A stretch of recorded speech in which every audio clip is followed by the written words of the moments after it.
Assalamualaikum warahmatullahi wabarakatuh, anak-anakku semua. Ketemu lagi pada pertemuan minggu ini sama saya, guru pengampu prakarya dan kewirausahaan. Anak-anakku semua, saya Leni Atmiasari. Baiklah, kita melanjut pada pertemuan sebelumnya. Kita lanjutkan pada pertemuan kali ini. Anak-anak, kita tetap ya masih membahas tentang suatu produk yang akan kita buat, yaitu tentang produk untuk meningkatkan sistem imun tubuh. Nah, untuk membuat suatu produk itu kita ada landasannya, mengapa kita membuat suatu produk itu, ada sebabnya. Nah, minggu kemarin kita sudah membahas apa pengertian coronavirus dengan COVID-19 itu apa, kita sudah membahas gejalanya. Untuk pertemuan ini ya akan kita bahas lagi ya, yaitu tentang bagaimana cara COVID-19 menyebar. Ingat, perlu digarisbesari lagi bahwasannya ibu ini adalah seorang guru, memang bukan pakarnya untuk menjelaskan suatu virus, tapi insya Allah ini sumbernya ya itu dari WHO ya. Jadi kalian bisa kok, misal tulisan ini kurang jelas, kalian bisa membukanya di WHO ini, di sana berbahasa Indonesia. Bagaimana cara COVID-19 menyebar? Orang dapat tertular COVID-19 dari orang lain yang terinfeksi virus ini, gitu ya. COVID-19 dapat menyebar terutama dari orang ke orang. Melalui apa? Melalui percikan-percikan dari hidung atau mulut yang keluar saat orang yang terinfeksi COVID-19 itu batuk, bersin, atau berbicara gitu ya nak ya. Percikan-percikan ini relatif berat, perjalanannya tidak jauh dan jatuh ke tanah dengan cepat. Orang yang dapat terinfeksi COVID-19 jika menghirup percikan Orang dapat terinfeksi COVID-19 jika menghirup percikan orang yang terinfeksi virus ini. Oleh karena itu, penting bagi kita untuk menjaga jarak 1 meter dari orang lain, gitu kan. Jadi kan sekarang ada istilahnya kita harus jaga jarak, jangan berkerumun gitu toh. Terus percikan-percikan ini dapat menempel di benda dan permukaannya di sekitar orang seperti meja, gagang pintu, dan pegangan tangan. Makanya kamu kalau pergi gitu kan ya, pergi ke minimarket gitu ya, jadi kamu jangan langsung memegang gagang pintu gitu ya. Kamu harus bisa caranya membuka dengan sikut. Nah, seperti itu ya. Anak-anakku semua, kita lanjutkan. Orang dapat terinfeksi dengan menyentuh benda atau permukaan tersebut gitu ya. Kemudian menyentuh mata, hidung atau mulut mereka. Jadi jangan sampai kita menyentuh yang namanya mata, hidung atau mulut gitu ya. Inilah sebabnya penting untuk mencuci tangan secara teratur dengan sabun dan air bersih mengalir, atau membersihkannya dengan cara antiseptik dasar alkohol. WHO terus mengkaji perkembangan penelitian tentang cara penyebaran COVID-19 dan akan menyampaikan temuan-temuan barunya. Jadi kalau kamu sudah tahu COVID-19 itu penyebarannya seperti ini ya, harus bisa yang namanya hidup ya, kita sudah biasa gitu ya. Kalau kemana-mana kita rajin cuci tangan, pakai masker itu tadi ya, menjaga jarak. Nah kan sekarang ada virus seperti ini. Anak-anakku semua, kita lanjut ya. Di sini ada ya, ini Ini misal ya nak ya, tetap sumbernya dari WHO ya. Ini misal ada orang yang bertanya sebagai, misalnya ada yang bertanya seperti ini. Misal ini ya, jangan kita kan, apa yang sebaiknya saya lakukan jika saya tidak memiliki gejala, namun saya merasa terpanjan COVID-19? Apakah perlu melakukan karantina mandiri gitu kan ya? Kita harus tahu dulu apa sih karantina mandiri itu ya. Karantina mandiri itu memisahkan diri dari orang lain karena Anda telah terpanjan dengan seseorang yang terinfeksi COVID-19 meskipun Anda tidak memiliki gejala. Selama karantina mandiri, pantauan gejala-gejala yang dialami ya. Pantau gejala-gejala yang dialami. Jadi harus tahu apa yang dirasakan oleh si orang yang merasa terkena itu tadi ya. Tujuan dari karantina mandiri adalah untuk mencegah penularan. Karena orang yang terinfeksi COVID-19 dapat menularkan secara cepat ke orang lain. Segera mengkarantina diri dapat mencegah orang lain tertular infeksi gitu ya. Tuh, jadi harus punya pikiran yang baik. Misalnya kalau terkena ini segera karantina mandiri gitu ya. Harus segera sadar diri gitu ya. Jangan sampai kita merugikan orang yang terinfeksi itu merugikan orang lain gitu ya. Nah ya, dalam hal ini yang termasuk dengan karantina mandiri di sini ada sekitar 6 poin yang akan dilakukan untuk orang yang mengkarantina diri ya, yang merasa terpanjan dan COVID-19 itu yaitu adalah satu, sediakan kamar sendiri yang besar dengan sirkulasi udara yang baik dan dilengkapi sarana cuci tangan dan toilet. Artinya ya jangan dicampur-campur kamarnya ya, namanya karantina mandiri itu harus punya kamar tersendiri, tempat cuci tangan sendiri, toilet sendiri ya. Toilet juga nggak boleh bareng-bareng gitu ya. Terus selanjutnya yaitu nggak boleh bareng-bareng dengan yang sehat maksudnya ya nak ya. Terus jika tidak memungkinkan, pisahkan tempat tidur dengan orang lain dengan jarak 1 meter ya. Jika tidak memungkinkan, pisahkan tempat tidur dengan orang lain. Jika tidak memungkinkan, pisahkan tempat tidur dengan orang lain dengan jarak 1 meter. Nah, itu ya harus menjaga jarak.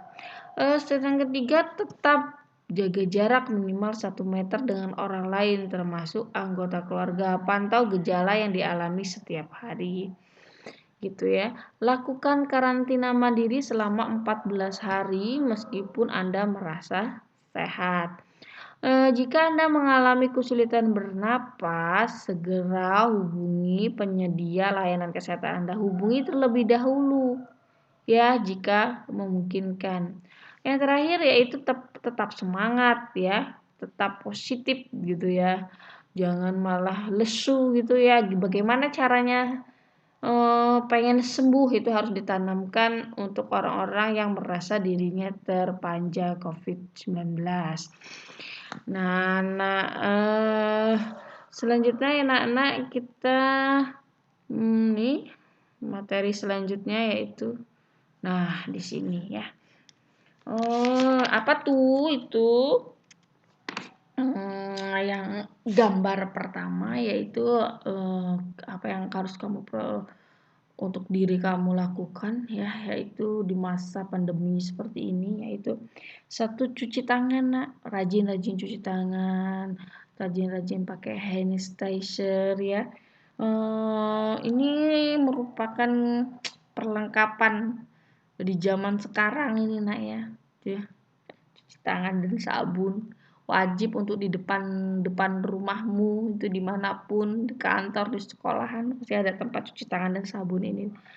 Rajin-rajin kamu ya nak ya. Terus selanjutnya yaitu di sini hindari kerumunan. kita harus menghindari kerumunan, paling enggak kita menjaga jarak 1 meter. Itu. Jadi harus sadar diri sendiri-sendiri gitu ya. Jangan sampai lupa dengan apa yang diharuskan gitu kan ya. Terus selanjutnya di sini yaitu jangan memegang mata, hidung gitu kan ya, mulut. Nah, tuh. Tuh, sekarang kan kita nggak boleh memegang-megang itu di area wajah kita ini ya. Selanjutnya ini yaitu tentang bagaimana kita harus kemana-mana menggunakan masker. Masker merupakan perlengkapan ya yang selalu wajib kita bawa kemana-mana gitu ya. Terus selanjutnya yaitu mengecek tentang kesehatan kita gitu ya. Terus selanjutnya di sini yaitu mengikuti berita terkini ya, berita tentang virus-virus kita harus mengikuti supaya tahu perkembangannya. Baiklah, kita lanjut lagi. Ini tentang about 80% ini people are recovery from this disease with who need special treatment. Nah, apa tuh? Ada yang bisa menjelaskan? Jadi sudah dijelaskan di pertemuan yang lalu ya. Imun kita harus kuat, 80% bisa sembuh dengan treatment, yaitu menjaga imunitas tubuh kita. Ya, selanjutnya ini apa tuh? Nah ini nak ya. Ini PPT sebenarnya diambil dari internet gitu ya nak ya. Kita ambil ininya aja nak, mencegah COVID-19 dengan peningkatan imun tubuh gitu. Yaitu bagaimana kita mencegah COVID-19 dengan peningkatan imun tubuh, yaitu antibiotik ya. Oke, lanjut. Nah, nih lagi-lagi ya nak ya, ibu sih hanya seorang guru ya, bukan pakarnya seorang dokter atau mengerti tentang sistem imun, tapi ya kita ambil garis besarnya aja. Kalau ini tidak terbaca, kalian silahkan ya ketik beritanya, ini dapat diakses di Halodoc ini ya, karena untuk membuat suatu produk kita harus tahu dulu ya apa itu sistem imun. Nah, ibu jelaskan apa itu sistem imunologi. Baiklah anak-anakku semuanya, setiap manusia mempunyai sistem kekebalan yang berfungsi untuk membuat tubuh tidak mudah terserang penyakit. Tubuh membutuhkan imunitas agar dapat melindungi organ tubuh, atau bisa juga disebut sebagai antibodi. Antibodi dihasilkan dari sel-sel leukosit ya, atau sel darah putih. Sel darah putih bekerja dengan cara menghancurkan hal-hal yang dapat menyebabkan penyakit. Nah, apa sih imunologi itu? Adalah sebuah studi yang berkaitan dengan sistem kekebalan dan merupakan salah satu cabang ilmu kedokteran dan biologi yang sangat penting untuk kehidupan. Sistem kekebalan tersebut dapat melindungi tubuh seseorang dari berbagai infeksi dengan sebuah pertahanan. Tuh. Anak-anakku semua, selanjutnya di sini apabila sistem kekebalan tidak berfungsi dengan normal, berbagai penyakit akan bermunculan. Jadi apabila sistem kekebalan tidak berfungsi dengan normal, berbagai penyakit akan muncul. Seperti apa? Alergi, autoimunitas, dan kanker itu. Karena itu, sistem imun sangat penting sebagai pertahanan tubuh dari berbagai macam gangguan yang merugikan. Gitu ya. Penting berarti ya kita menjaga imun tubuh kita gitu supaya kita tetap sehat terus supaya bisa terhindar dari berbagai penyakit. Oh iya, pada imunologi terdapat 3 hal dasar yang dipelajari ya.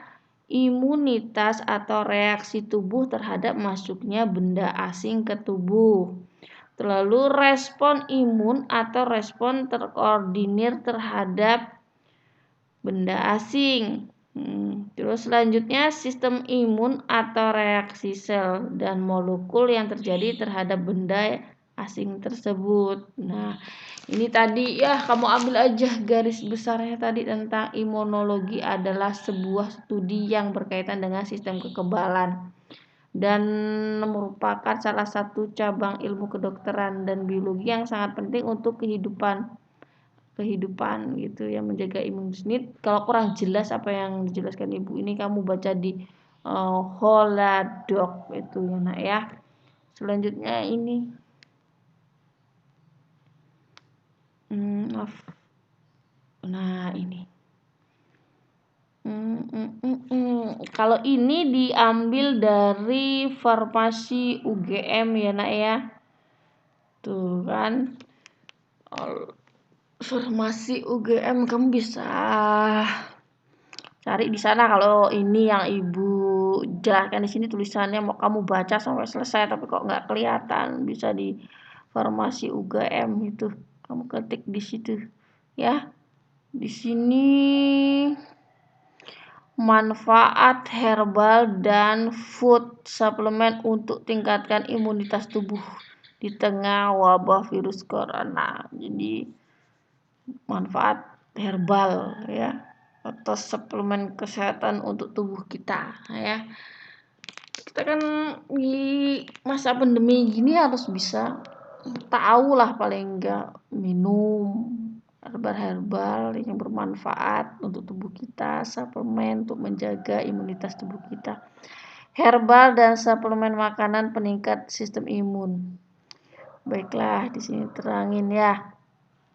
Selain langkah pencegahan utama seperti yang disebutkan ya tadi, satu hal lagi yang krusial untuk dilakukan adalah menjaga sistem imun dan daya tubuh agar tetap sehat. Mengukur imun sehat atau tidak pun terlalu sulit dilakukan. Yang terpenting adalah sebisa mungkin menghindari paparan virus tersebut serta menjaga imun tubuh tetap sehat dan fit.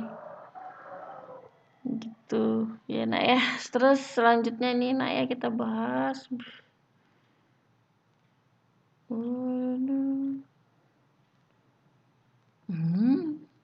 Akhirnya kita sampai juga di makanan peningkatan sistem imun. Ini nih yang akan kita lakukan di mata pelajaran prakarya dan kewirausahaan. Panjang lebar ya nak ya, kita bahas virus sampai dengan yang terakhir tadi tentang apa namanya minuman, makanan herbal, suplemen. Ujung-ujungnya ya ini nih yang akan kita bahas. Kamu udah kelas 3 ya. Maaf, kelas 12 SMA ya. Jadi harus tahu makanan peningkat sistem imun supaya tubuh kita tetap sehat gitu toh. Oke, makanan yang meningkatkan sistem imun itu bisa mengandung vitamin C ya. Tahu kan makanan yang mengandung vitamin C itu apa? Nih sumbernya nih, farmasi ya UGM ya. Kamu bisa akses di situ ya nak ya, langsung aja. Terus vitamin E gitu ya. Masih sumbernya farmasi UGM. Tuh ya, lanjut yang mengandung zinc ya. Zinc. Nih farmasi UGM ya, bisa kamu cek ya nak ya. Selanjutnya ya kurkumin atau rimpang-rimpangan. Nah, itu rimpang-rimpangan itu termasuk apa herbal ya nak ya. Banyak sekali manfaatnya rimpang-rimpangan. Ibu saja pernah menggunakan rimpang-rimpangan ini selama 3 bulan. Hasilnya sangat baik untuk di tubuh kita, gitu ya. Yang penting telaten, intens kamu membuat bahan-bahan dari rimpangan untuk menjaga imunitas tubuh ini. Ibu pernah mencoba selama 3 bulan, gitu ya. Seperti kunyit, sereh, seperti itu di badan juga enak rasanya, enteng, lebih segar itu. Nih ada lagi lebih baik ya, ini nih madu. Madu sangat baik sekali ya untuk tubuh kita ya nak ya. Tentunya madu yang bagaimana, yang asli gitu ya nak ya. Lalu lanjut nih. Nah ini tahu kan, ini buah dan sayur-sayuran. Nah, biji-bijian supaya apa? Kita hidup sehat sehingga imunitas tubuh kita bisa terjaga. Nih, kayak gini nih ya. Nih, seperti bijian, rimpang-rimpangan. Nah, ini. Tuh. Oke, ini madu dan nih. Ini yang lagi hit sekarang ya. Jeruk, madu, jahe, kunyit. Nah, itu. Baiklah anak-anakku semua, untuk tugas nanti Ibu kasih di Google Classroom. Terima kasih. Ibu tutup. Wassalamualaikum warahmatullahi wabarakatuh. Saya Leni Atniasari. Sampai jumpa di pertemuan selanjutnya.